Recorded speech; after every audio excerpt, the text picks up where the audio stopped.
منتصر، مرحبا. كيف حالك؟ خير. كم سنك يا منتصر؟ 5 سنوات. 5 سنوات، ما شاء الله تبارك الله. طيب ايش تقول للمشاهدين في بداية المقطع؟ وصل المقطع 100 إعجاب. ايش؟ مزح. وصل المقطع 1,000,000 مشاركة. طيب اليوم جهزنا لك 100 سؤال، جاهز انك تجاوب عليها؟ جاهز بإذن الله. وأول سؤال وأهم سؤال، من ربك؟ ربي الله. ما دينك؟ الإسلام. من نبيك؟ محمد صلى الله عليه وسلم. ما كتابك؟ القرآن. كم عدد أجزاء القرآن؟ 30 جزءا. كم عدد سور القرآن؟ 114 سورة. كم عدد آيات القرآن؟ 6236 آية. كم عدد كلمات القرآن؟ 77,439 كلمة. كم عدد حروف القرآن؟ 323,671 حرف. أول سورة أنزلت؟ سورة العلق. أعظم آية؟ آية الكرسي. أطول آية؟ آية الدين. سورة نزلت كاملة؟ سورة الأنعام. ما هي ال7 المثاني؟ سورة الفاتحة. ما هي قلب القرآن؟ سورة ياسين. ما هي سنام القرآن؟ سورة البقرة. ما هي عروس القرآن؟ سورة الرحمن. ما هي السورة المنجية؟ سورة الملك. آخر سورة أنزلت؟ سورة النصر. ما شاء الله. طيب كم عدد الصلوات المفروضة في اليوم والليلة؟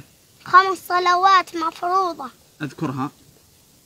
صلاة الفجر، وصلاة الظهر، وصلاة العصر، وصلاة المغرب، وصلاة العشاء. طيب كم عدد سنن الرواتب؟ 12 ركعة. صلاة الفجر كم ركعات؟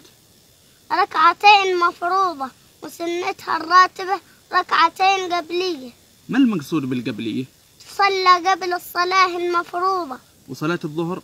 4 ركعات مفروضة، وسنتها الراتبة 4 ركعات قبلية و2 بعدية. وصلاة العصر؟ 4 ركعات مفروضة وليس لها سنة راتبة. وصلاة المغرب؟ 3 ركعات مفروضة، وسنتها الراتبة 2 بعدية. صلاة العشاء؟ 4 ركعات مفروضة، وسنتها الراتبة 2 بعدية. أحسنت. طيب أي الأسماء أعلى منزله؟ أعلى الأسماء منزله ما سمى الله بها ذاته. تحفظها؟ علمنا منها 99 اسما وصفة، ومنها اسم الله الأعظم، علمه من علمه وجهله من جهل. ما شاء الله. طيب اذكرها لي. هو الله الرحمن الرحيم، الملك القدوس السلام، المؤمن المهيمن العزيز الجبار المتكبر الخالق البارئ المصور الغفار القهار الوهاب الرزاق الفتاح العليم القابض الباسط الخافض الرافع المعز المذل السميع البصير الحكم العدل اللطيف الخبير الحليم العظيم الغفور الشكور العلي الكبير الحفيظ المقيت الحسيب الجليل الكريم الرقيب المجيب الواسع الحكيم الودود المجيد الباعث الشهيد الحق الوكيل القوي المتين الولي الحميد المحصي المبدع المعيد المحيي المميت الحي القيوم الواجد الماجد الواحد الصمد القادر المقتدر المقدم المؤخر الأول الآخر الظاهر الباطن الوالي المتعالي البر التواب المنتقم العفو الرؤوف مالك الملك ذو الجلال والإكرام المقسط الجامع الغني المغني المانع الضار النافع النور الهادي البديع الباقي الوارث الرشيد الصبور. أحسنت، بارك الله فيك. طيب قل لي يا منتصر، من خير خلق الله؟ خير خلق الله طه أحمد أبا القاسم النبي محمد صلى الله عليه وسلم، ابن عبد الله ابن عبد المطلب ابن هاشم ابن عبد مناف ابن قصي ابن كلاب ابن مرة ابن كعب ابن لؤي ابن غالب ابن فهر ابن مالك ابن النضر ابن كنانة ابن خزيمة ابن مدركة ابن إلياس ابن مضر ابن نزار ابن معد ابن عدنان، نسبة إلى إسماعيل ابن إبراهيم عليهما وعلى نبينا الصلاة والسلام. أحسنت. كم عدد أركان الإسلام؟ 5. اذكرها.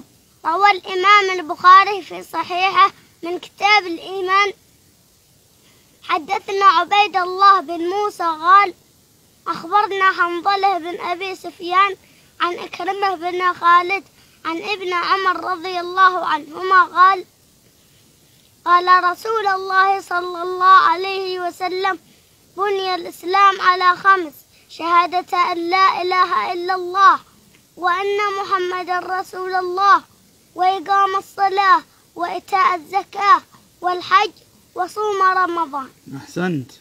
شرب لك شاهي مدام.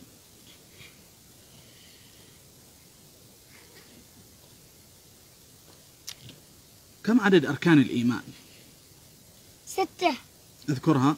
الإيمان بالله وملائكته وكتبه ورسله واليوم الآخر، والإيمان بالقدر خيره وشره.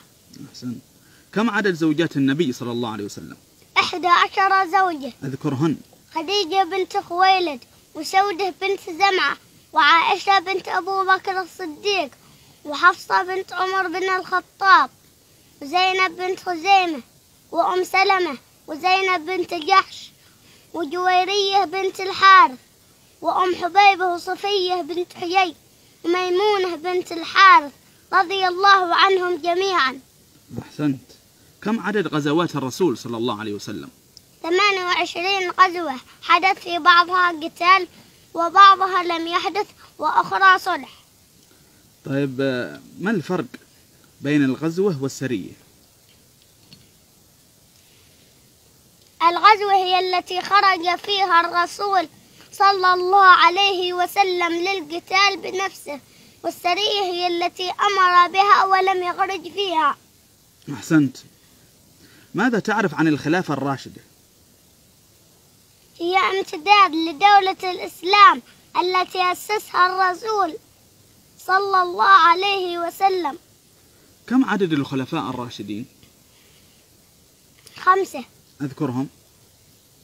أبو بكر الصديق، وعمر بن الخطاب، وعثمان بن عفان، وعلي بن أبي طالب، والحسن بن علي بن أبي طالب رضي الله عنهم جميعا. أحسنت.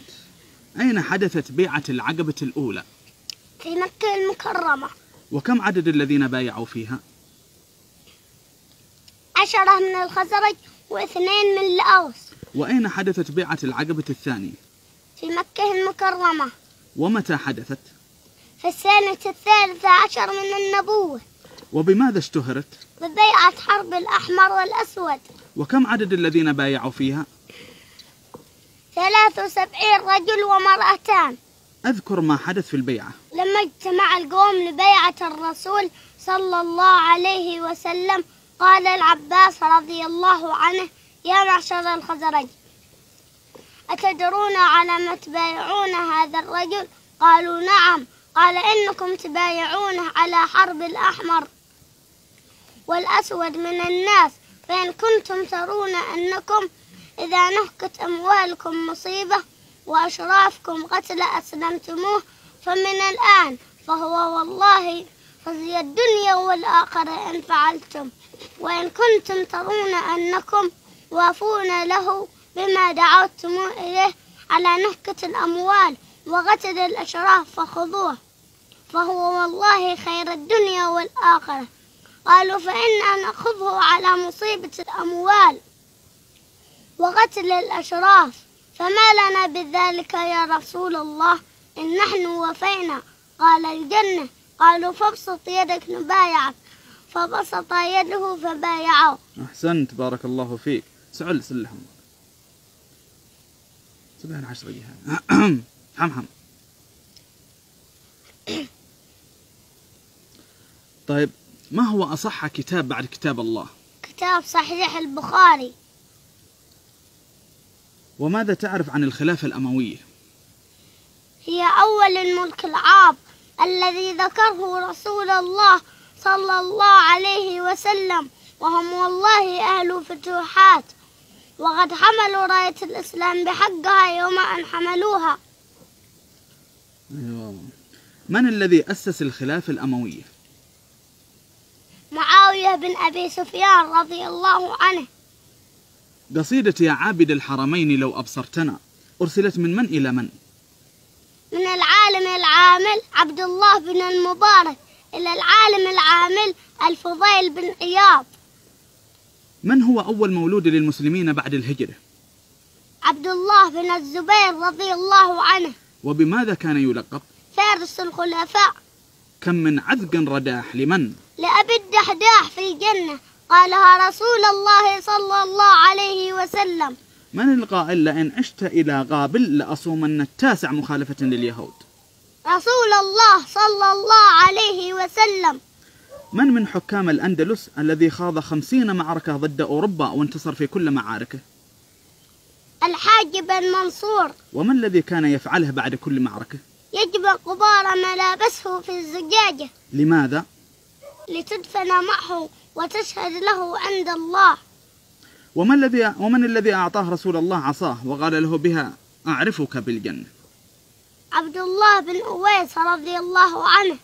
من زوجات النبي التي أرسل إليها سلام من الله عبر جبريل؟ خديجة بنت خويلد رضي الله عنها. من الصحابي الذي أخبره رسول الله أن جبريل يقول أن الله راض عنك، فهل أنت راض عنه؟ أبو بكر الصديق رضي الله عنه. من الذي رمى إبراهيم عليه السلام في النار؟ النمرود بن كنعان. من الحاكم الذي أمر أهل مملكته أن لا يغلقوا أبواب بيوتهم ودكاكينهم ل3 أيام مع لياليها؟ صلاح الدين الأيوبي. لماذا؟ ليطمئن على الجبهة الداخلية. فما كانت النتيجة؟ لم تحدث أي سرقة. وبماذا أفاده ذلك؟ توجه إلى الجبهة الخارجية وفتح بيت المقدس. الله أكبر. من الخليفة الذي كان عاما يغزو وعاما يحج؟ هارون الرشيد. وكم حكم من الأرض؟ ربع الأرض. وكم كان يصلي في اليوم والليلة؟ 100 ركعة. وبكم كان يتصدق في اليوم من ماله الخاص؟ 1000 درهم. وماذا كان يقول وهو يبكي عند قبره الذي حفره بيده؟ يا من لا يزول ملكه ارحم من يزول ملكه. أحسنت. من الذي ناظر كبار الملاحدة وغلبهم وهو دون 12 من عمره؟ الإمام أبو حنيفة. من العالم الذي اشتهر ببراعته في المناظرة؟ الإمام الباقلاني. من علماء الإسلام الذي ختم القرآن في السجن 80 مرة؟ شيخ الإسلام ابن تيمية. وعندما توفى كان يقرأ أي آية من القرآن؟ إن المتقين في جنات ونهر. في من نزل قوله تعالى ومن يخرج من بيته مهاجرا إلى الله ورسوله ثم يدركه الموت فقد وقع أجره على الله وكان الله غفورا رحيما؟ ضمرة بن جندب رضي الله عنه. من الرجل الذي قتل الأسد الذي جلبوه جيش الفرس لقتال المسلمين؟ هاشم بن عتبة رضي الله عنه. من سيف الله المسلول؟ خالد بن الوليد رضي الله عنه. من أسد الله؟ حمزة بن عبد المطلب رضي الله عنه. من حواري رسول الله؟ الزبير بن العوام رضي الله عنه. من سيد شباب أهل الجنة؟ الحسن والحسين رضي الله عنهم. من صديق هذه الأمة؟ أبو بكر الصديق رضي الله عنه. من فاروق هذه الأمة؟ عمر بن الخطاب رضي الله عنه. من أمين هذه الأمة؟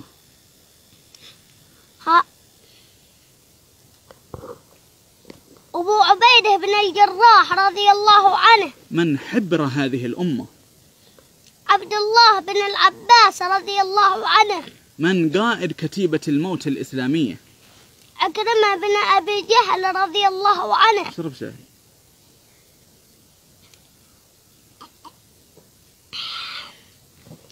من الصحابي الذي ذكر اسمه في القرآن؟ زيد بن حارثة رضي الله عنه. من الصحابي الذي بعثه رسول الله إلى كسرى يدعوه إلى الإسلام؟ عبد الله بن حذافة رضي الله عنه. من الصحابي الذي قال عنه عمر بن الخطاب لا تولوه جيشا من المسلمين كي لا يهلكهم بشجاعته؟ البراء بن مالك رضي الله عنه. من رجل المهمات الخاصة في جيش المسلمين؟ محمد بن مسلمة رضي الله عنه. من أمين وحي السماء؟ جبريل عليه السلام. من هم العشر المبشرين بالجنة؟ أبو بكر الصديق، وعمر بن الخطاب، وعثمان بن عفان، وعلي بن أبي طالب، وطلحة بن عبيد الله، والزبير بن العوام، وعبد الرحمن بن عوف، وسعد بن أبي وقاص، وسعيد بن زيد، وأبو عبيدة بن الجراح رضي الله عنهم جميعا. أحسنت. ما هي السنة التي تسببت بانتصار جيش المسلمين على أعدائهم قبل أن تبدأ المعركة؟ سنة السواك. ما الذي طلبه أصحاب الكهف من ربهم؟ الرشد. وما الذي طلبه الجن من ربهم عندما سمعوا القرآن لأول مرة؟ الرشد. وما الذي طلبه موسى عليه السلام من الرجل الصالح الذي ذكر في سورة الكهف؟ علمني مما علمت رشدا. فما هو الرشد؟ الرشد هو إصابة وجه الحقيقة، هو السداد، هو السير في الاتجاه الصحيح. أحسنت، بارك الله فيك.